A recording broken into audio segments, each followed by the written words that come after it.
Olá, sou a professora Elisângela e na aula de hoje nós vamos estudar um pouquinho a diferença entre um romance e um conto. Diz aí, você sabe qual a diferença?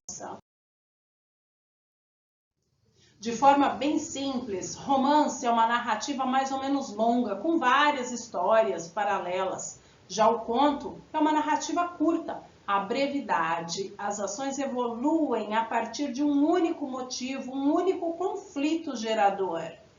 Vamos aprofundar um pouquinho mais os nossos conhecimentos sobre conto. A característica principal, então, que deve ser guardada é a sua brevidade, a unicidade estrutural, reduzido o número de personagens, trama única, evolução das ações a partir de um único motivo, um só conflito. Então, o clímax só tem um. E não há qualquer outra ação que complique mais ainda as situações. Concentração do espaço e do tempo, verossimilhança. O que é isso, professora? É a ligação, é o nexo. Apesar de haverem elementos imaginários, fantásticos, a história precisa ter coerência, óbvio.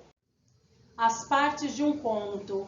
Como todo texto, tem uma apresentação, uma introdução, um desenvolvimento e uma conclusão, um final.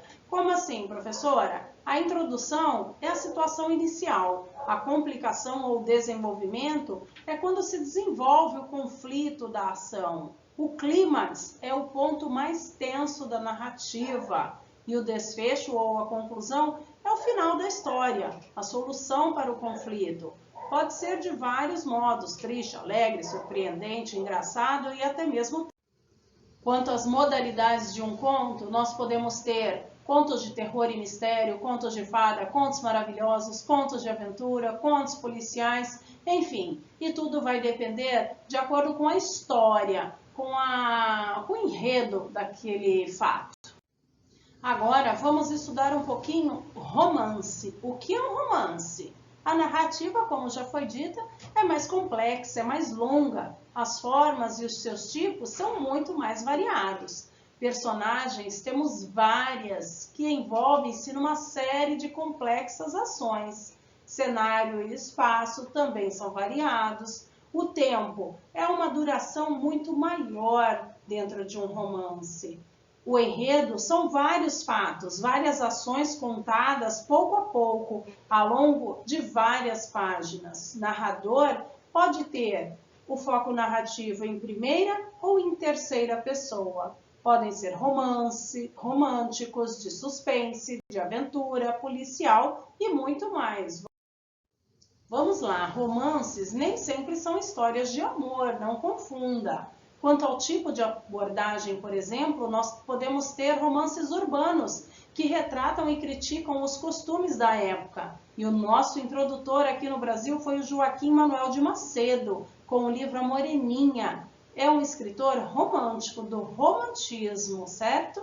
Também temos outros representantes. José de Alencar, com os romances Lucila e Senhora, Manuel Antônio de Almeida, Memórias de um Sargento de Milícias, Érico Veríssimo, Clarícia e Olhai os Lírios do Campo.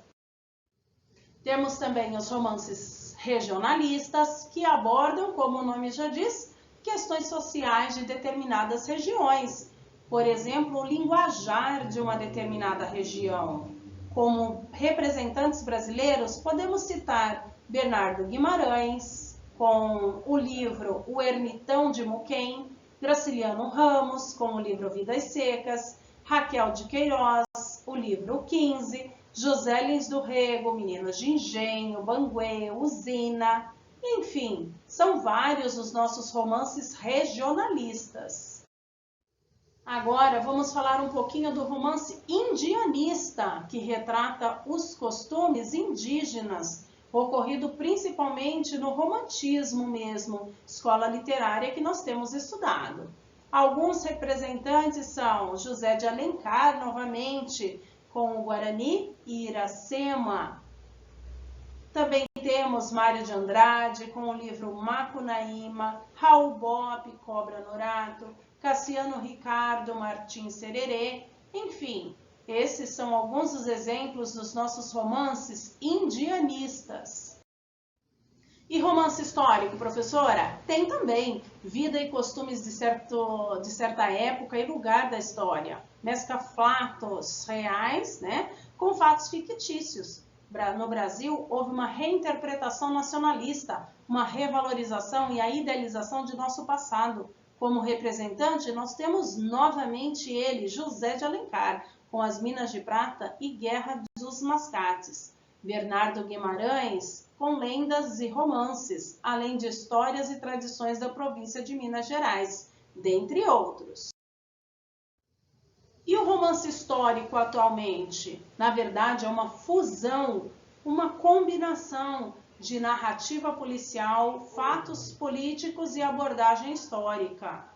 Exemplo, Agosto de Rubem Fonseca. São acontecimentos políticos que levaram Getúlio Vargas ao suicídio. Olga, de Fernando Moraes. História da esposa de Luiz Carlos Prestes, entregue aos alemães nazistas pelo governo de Getúlio Vargas. Esses são alguns exemplos dos romances históricos de atualmente. Quanto ao romance psicológico, há uma análise dos motivos íntimos das decisões e indecisões humanas. Na literatura brasileira, o marco inicial foi Dom Casmurro, de Machado de Assis. Outros romances são Perto do Coração Selvagem e Laços de Família, dessa escritora Clarice Lispector, maravilhosa, muitos romances psicológicos dessa escritora.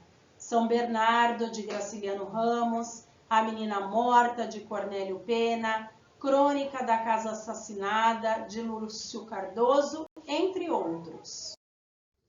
Ufa! Agora vamos falar do romance gótico.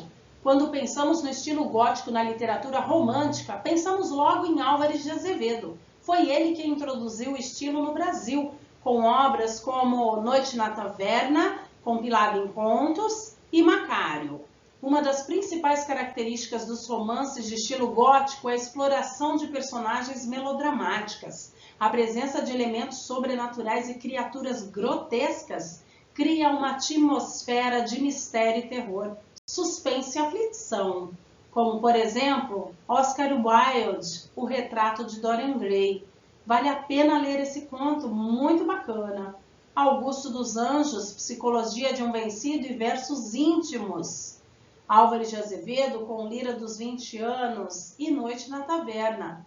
Edgar Allan Poe, com o conto Gato Preto. Lord Byron, Horas de Lazer. Charles Baudelaire, As Flores do Mal. Enfim, são muitos exemplos desse estilo gótico. Vale a pena ler, é muito legal, muito interessante. Vocês vão gostar. Enfim, são essas as diferenças básicas entre conto e romance. Os elementos organizadores dessas narrativas são narrador, personagem, ações, tempo e espaço. E espero que vocês tenham gostado, ok?